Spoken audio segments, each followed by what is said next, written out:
Support for this episode comes from Omnipod.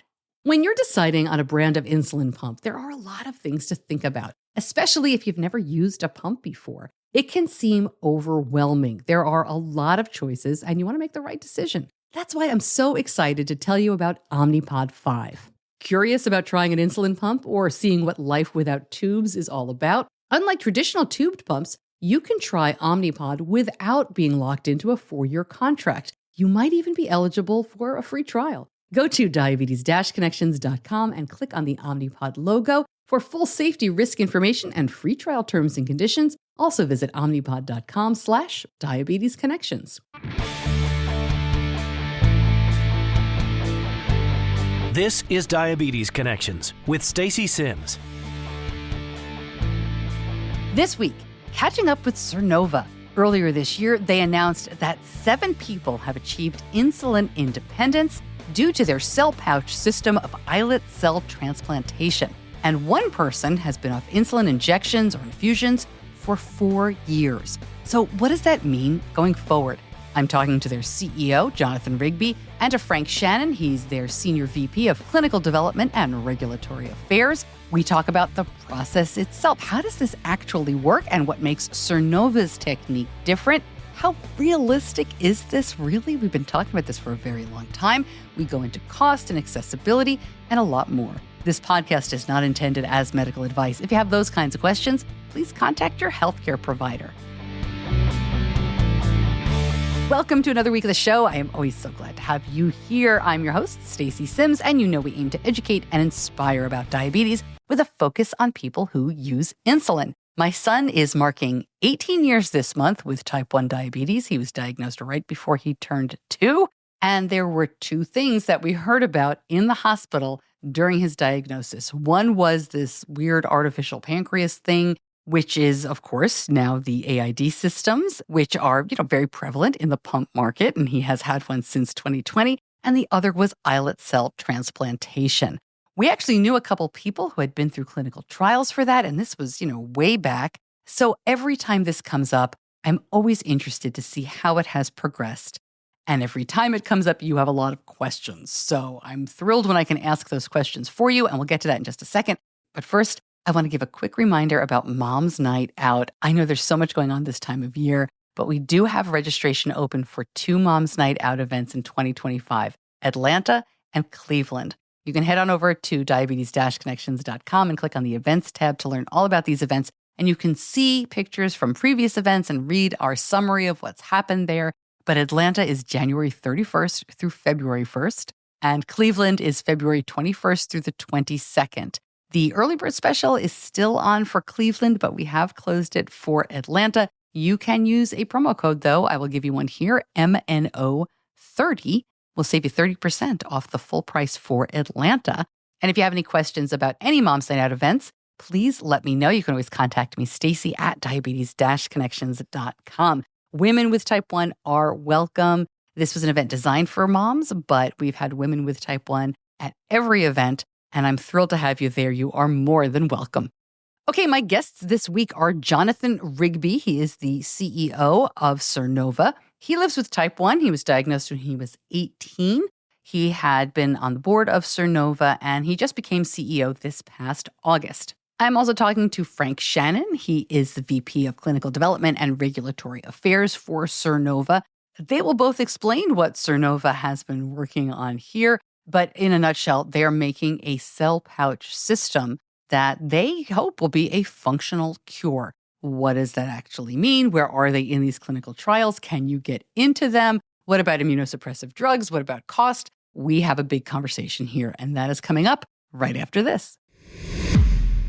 I've been talking about integration for years, and it's just been wonderful to see it all happening. Dexcom G6 is part of Tandem Diabetes Control IQ system and part of the Omnipod 5 system. My son has been using Control IQ for more than 4 years now. These systems are really amazing. He sleeps better, and the system has his back when he doesn't get his meal bolus exactly right. As a mom, I will never stop worrying, but I worry a lot less. We all just think about diabetes less, which is really amazing. Learn more, go to diabetes-connections.com and click on the Dexcom logo.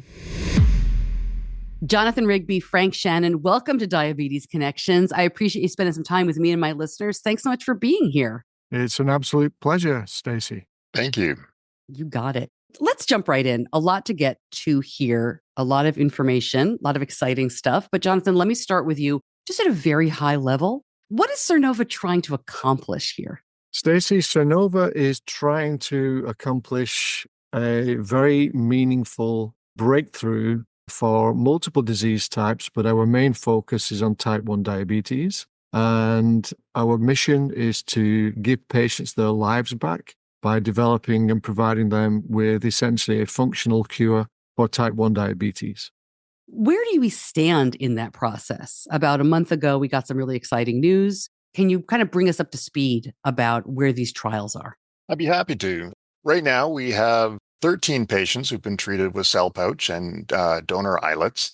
Of those patients, 7 achieved insulin independence. The longest patient with the longest insulin dependence has been over 4.5 years. And I think you referred to some exciting data that came out recently. And at the EASD meeting in Madrid last month, our principal investigator, Dr. Witkowski, presented data on a patient who had been transplanted 5 years ago and actually was able to show images of abundant, functioning, surviving islets within the cell pouch that were expressing glucagon, somatostatin, and insulin, just as if they were in a native pancreas. So we found this to be extraordinarily exciting. It's breakthrough data that is really first in world, because nobody else has ever demonstrated that islets can survive within that type of a novel environment, what we're referring to as a biohybrid organ system, for the first time. So we're pretty excited. Just to make sure that we're all on the same page, something that my listeners always ask first is, do we still have to take immunosuppressive drugs for this situation? I assume these patients are still on those. They are, yes. Patients do require immune suppression. We are using systemic immune suppression in our current trial with cell pouch and human donor islets. There's 2 different reasons for that. One is the fact that type 1 diabetes is, of course, an autoimmune disease, so we need to be able to control that. And also the alloimmunity that comes from having a different type of cell in the patient's body. And so the patients are receiving systemic immune suppression, and we ourselves are working on novel approaches for immune protection. As you probably know, no one has cracked that yet. It's still work in progress right across the industry and right across the research environment as well. Yeah, and I'm not trying to throw cold water on anything here. Not at all. This is incredibly exciting news. As a parent of a kiddo with type 1, I don't know. I feel like we kind of pick and choose what to get really excited about. Like, what can I get next week, right? And what do we get excited about for the future? But when you're talking about these cells being implanted and growing their own kind of ecosystem, I mean, can we dial down into that a little bit more, Jonathan? Give me some perspective on how much of an advancement that is, because I feel like I've been talking about this.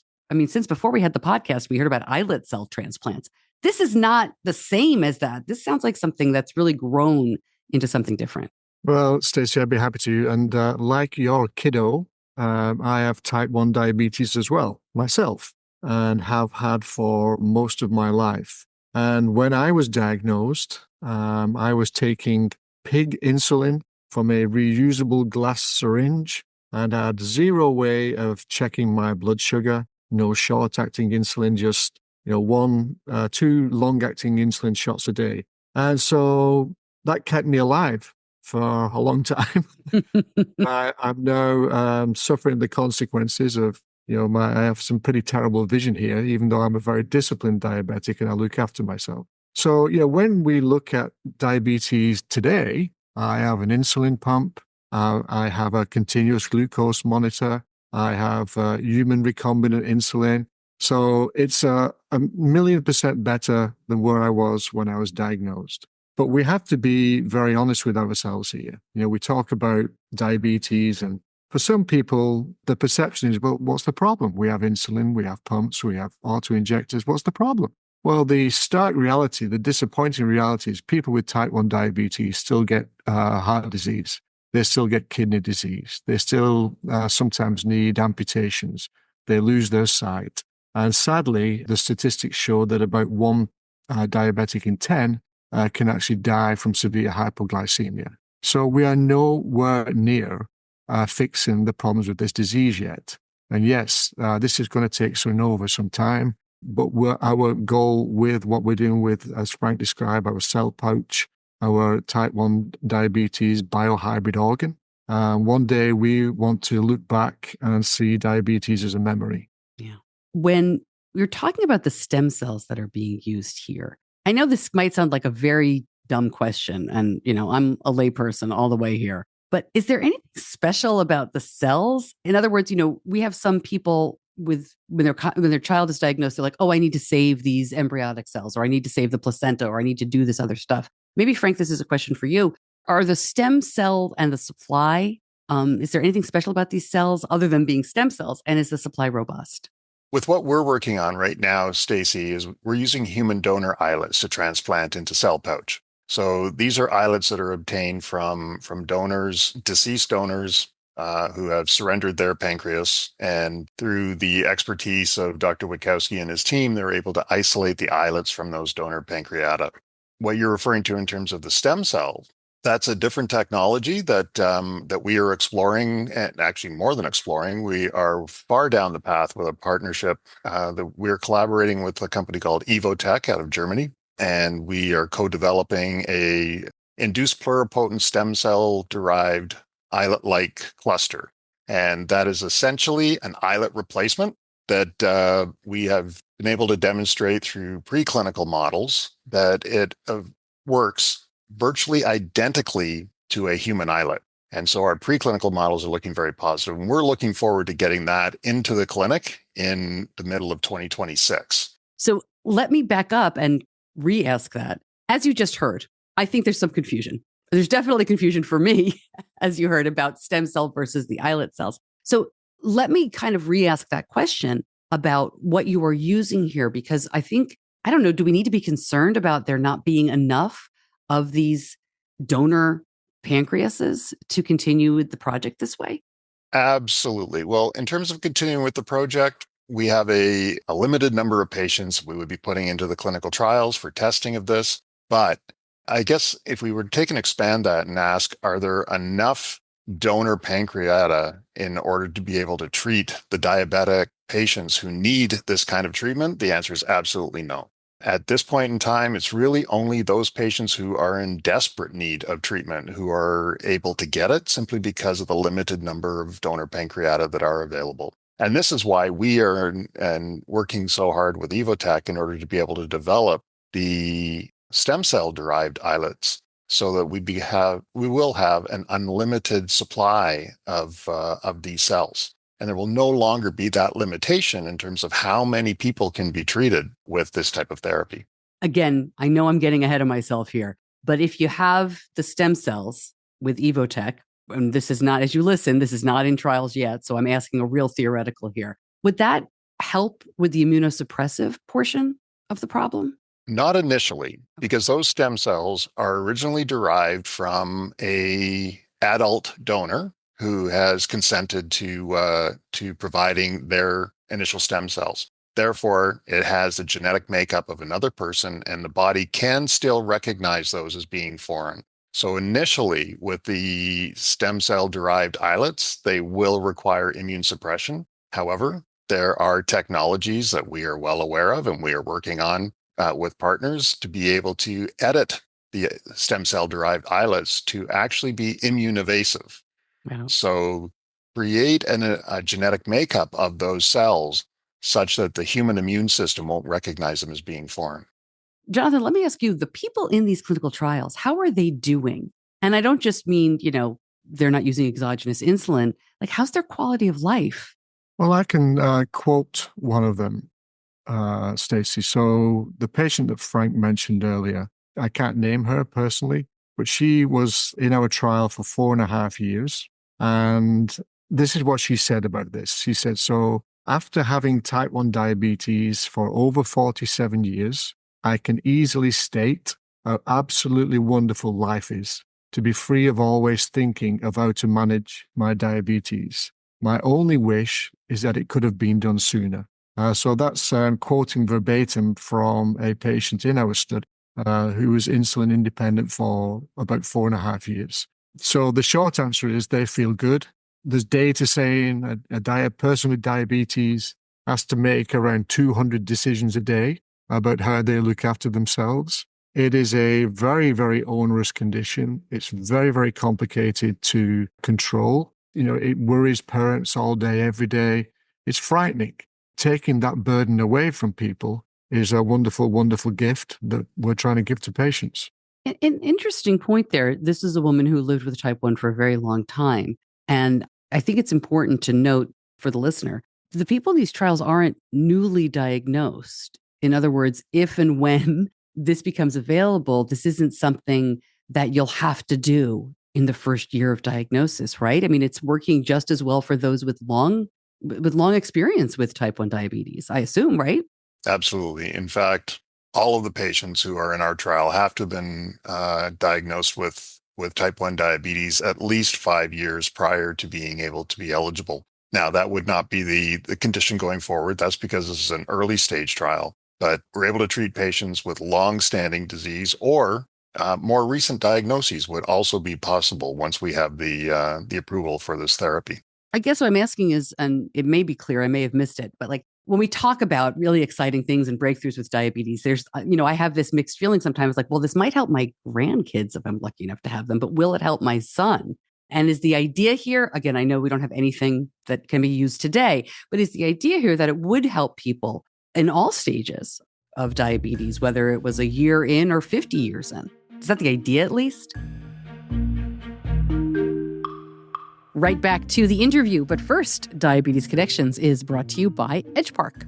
You've worked hard your whole life. Diabetes management shouldn't slow you down. Edgepark is your trusted go-to supplier for all things diabetes management supplies and continuous glucose monitors, like Medtronic's Guardian sensor, Dexcom G7, and the Freestyle Libre 3. Edgepark accepts most insurance plans, including select coverage for Medicare and Medicare Advantage plans, and Edgepark navigates insurance complexities for you and handles the paperwork. Learn more, go to diabetes-connections.com and click on the Edgepark logo.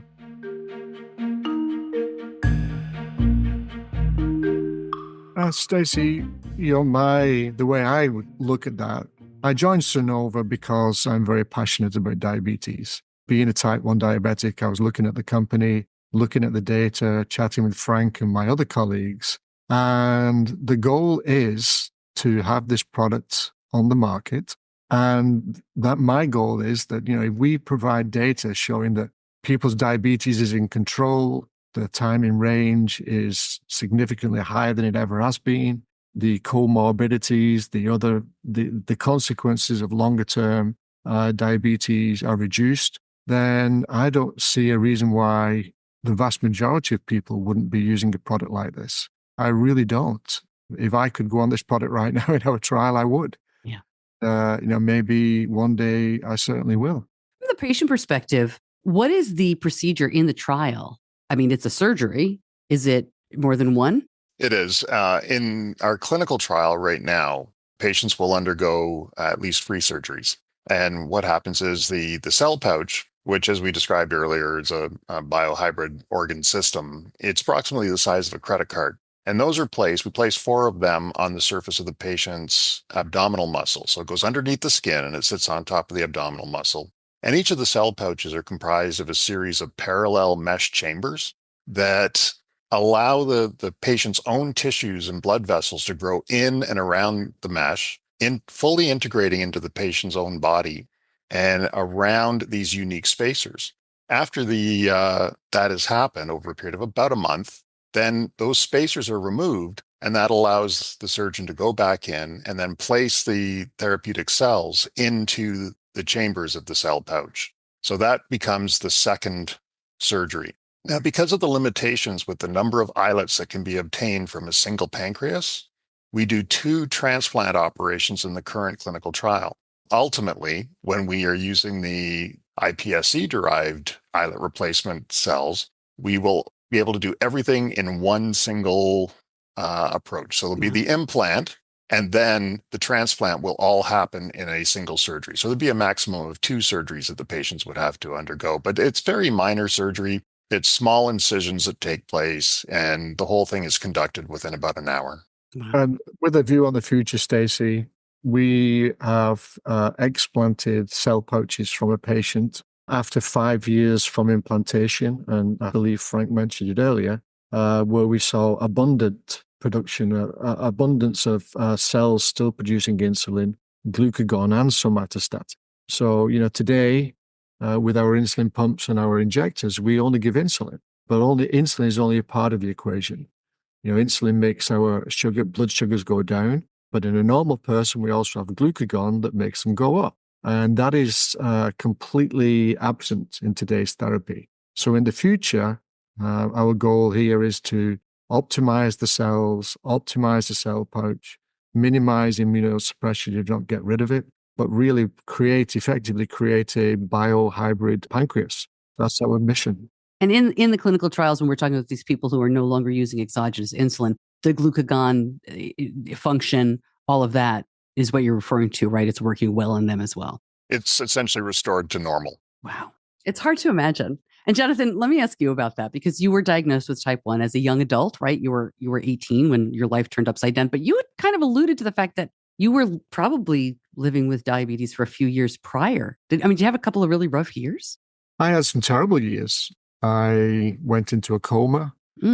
I was a tough time in college getting my qualifications because I was permanently ill. Yeah. And I still have complications now. It's life sucks with diabetes. I too have a kiddo, but he's 10. And I took him to his first baseball game about 2 months ago. We went to see the Yankees. And we had a wonderful time. We stayed overnight, but at 7 o'clock in the morning on a Sunday, my son woke me up because I was in severe hypoglycemia. And he was pouring Coca-Cola down my throat and giving me glucose tablets. So if he hadn't been there, maybe I wouldn't be speaking to you today. And that's how serious this disease is. And, this drives me, it drives Frank, it drives our company to do what we possibly can to give patients their lives back. That's our mission statement. I'm just kind of listening and thinking about the different, this is a different interview, the different dynamic when you're a parent of a child with type 1, but then when you are a child of a parent with type 1 and you have seen your parent have a severe low and things like that, how much of a different dynamic that must be. Yeah, Stacey, I have a 28-year-old daughter, a 10-year-old son, and an 8-year-old daughter. And they're all trained what to do if dad goes hypoglycemic. And in fact, last year, my son was at school in his French lesson, and he knows that his French teacher is type 1 diabetic. And during the lesson, Mr. Vignier, he started to stutter. He started to mumble his words, and he was a little bit incoherent. So my son recognized that these were symptoms of diabetes, of hypoglycemia, and he stood up and told all the children to be really quiet. I get phonophobia when I'm going hypo. He said, like, every little sound is really loud. And he ran to the office and told the nurse who came over and treated the teacher. So that's exactly what you're talking about. So they worry about me. My wife hates me traveling because she's frightened to death that I'll have a seizure in the middle of the night and potentially worse. So yeah, it affects everybody around you. So I don't know how to quite ask this question, so I'll just barrel in. I've talked to folks from Sernova a couple of times over the last couple of years. And Jonathan, you're the third CEO I've talked to. I don't do investor news. I don't understand it enough. We're way too far out from talking about insurance. But why the changes at Sernova at the top? That's a very good question, Stacey. We've had, to be a CEO, you need a mix of skills. And you have pure scientists that are CEOs, and most of them are very successful, but some of them just focus on science. You have commercial guys like me who focus on financing a company, growing the culture, recruiting good people, and preaching about the company. And this is very personal for me. So I'm great at preaching about the company because of this big problem that we have. Yeah. But I think it's just an evolution of the company over time. It's a natural progression. When you're doing a relay race, someone runs and someone starts and they hand over the baton, and then they hand over the baton as a company matures and grows into different stages of development, different skills are needed. And, who knows, one day I may be handing over the baton to somebody else as well. While you mentioned that the commercial aspects of it, there are a lot of cynical folks who will say there's no money in a cure like this. Companies don't want to really pursue this because how can they possibly make money? Or you guys are too optimistic and, this will happen, but it'll be too expensive for patients to actually take advantage of. Can you respond to those? I find them very discouraging. I think it's nonsense, frankly, Stacey. We get told, the big companies won't want this because they won't be able to sell their insulin or whatever. Well, look, they're not the only players in town. There are companies that want to market good products to help people with diseases like diabetes. And when people say, Jonathan, how the heck is anybody going to pay for this? I said, well, look right now. Let's look at the cost of diabetes right now. Let's use me as an example. I go to my endocrinologist twice a year. I go to my foot doctor twice a year. I go to my eye doctors 3 or 4 times a year. I've had lens replacements in my eyes. I've had steroid injections in my eyes. I've had my retinas ablated with lasers. And then, so the cost of all of these things is tremendous. It's not just my pump. It's not just my insulin. It's all this maintenance. God forbid that one day I need to have an amputation, or I need a kidney transplant, or I need a liver transplant, or I have myocardial infarction. That's the cost of diabetes. And if we can come along with this product and show that it benefits patients and it prevents all of these things, then it's going to be less expensive than what it is today. Yeah. And the insurance companies are quite happy with that. They like that. They pay for all of the diabetes therapy now to try and prevent people getting these additional conditions, which cost a fortune. So they are supportive, and I see zero barriers to launching this product from a commercial and cost perspective. Zero.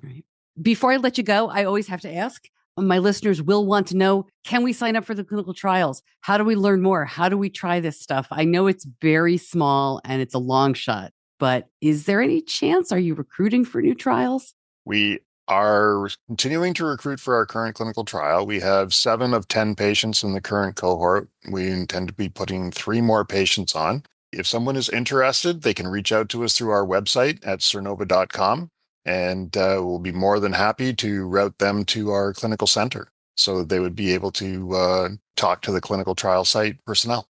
Wow, it's exciting. It's exciting to think about that somebody could listen and reach out and maybe be part of this. Jonathan Rigby, Frank Shannon, thank you so much for your time. Thank you so much for understanding the high interest in this, and some of the questions I posed there were kind of left field, but I appreciate your time. Thanks so much for being here. They're great questions, Stacey. Thank you. Stacey, yep. Thank you for the left field questions. Feel free to ask some right field questions or any other questions you like. We're delighted and we're happy to share anytime.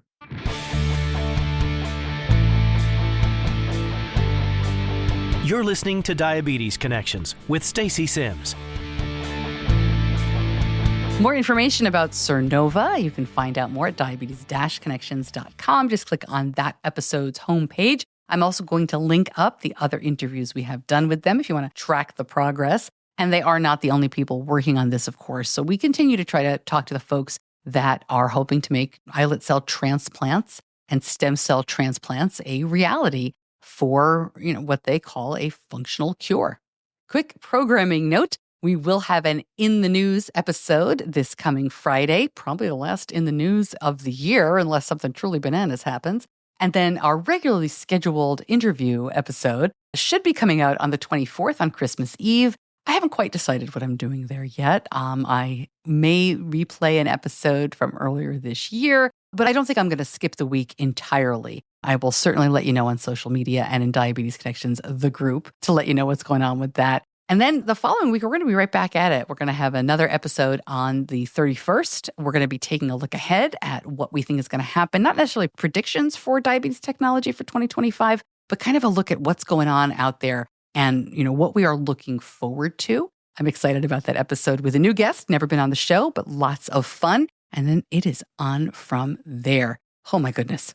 I hope you guys are hanging in there. I know this is a super busy time of year, and I hope you're able to lower the stress if that's possible and find some joy and some good stuff in everything that's going on. Thank you, as always, to my editor, John Buchanan from Audio Editing Solutions. And thank you so much for listening. I'm Stacey Sims. I'll see you back here soon. Until then, and especially this time of year, be kind to yourself.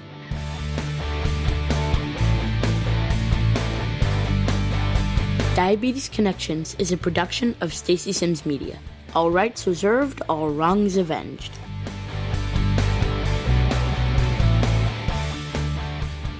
Gvoke HypoPen is a ready-to-use rescue pen for treating very low blood sugar in people with diabetes ages 2 and above. If you take insulin or sulfonylureas, you're at risk for your blood sugar going too low. Low blood sugar emergencies can happen unexpectedly, and they demand quick action. You need a safety net when it matters most. Be ready to treat very low blood sugar with Gvoke HypoPen. Find out more. Go to GvokeGlucagon.com/Stacey. That's GvokeGlucagon.com/STACEY. Gvoke shouldn't be used if you have a tumor in the gland on top of your kidneys called pheochromocytoma, or if you have a tumor in your pancreas called insulinoma. Visit GvokeGlucagon.com/risk for safety information.